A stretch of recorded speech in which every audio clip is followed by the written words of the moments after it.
Objective 12, predict the types of intermolecular forces present in a specific molecule or substance. So if we take a look at the first one here, O2, O2 is going to double bond to itself, have two lone pair. But this can be a nonpolar molecule because of the nonpolar bond.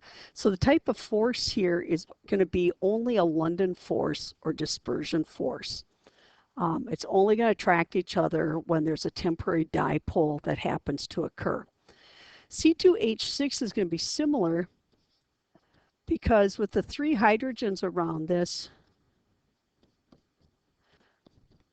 this is actually considered a tetrahedral molecule because you look at this carbon with 4 things attached to it and this carbon with 4 things attached to it. And this is going to be just slightly polar. So this is going to have some London forces, especially throughout where the carbon and hydrogen are bonded. You'll tend to get some temporary dipoles set up in between the carbon-carbon. And then besides the London, there's a slight dipole-dipole force.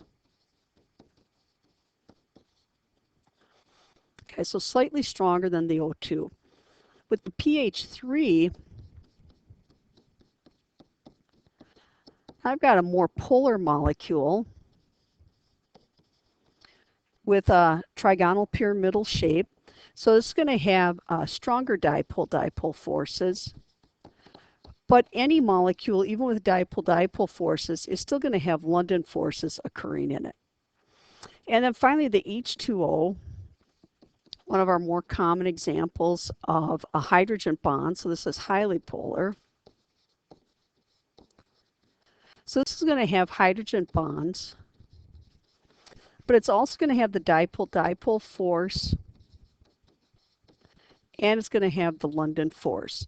So it's like as you have increasing forces there, increasingly stronger intermolecular forces, you still have the others present. It's kind of like when you win all the prizes below your category as well as the current category you're at.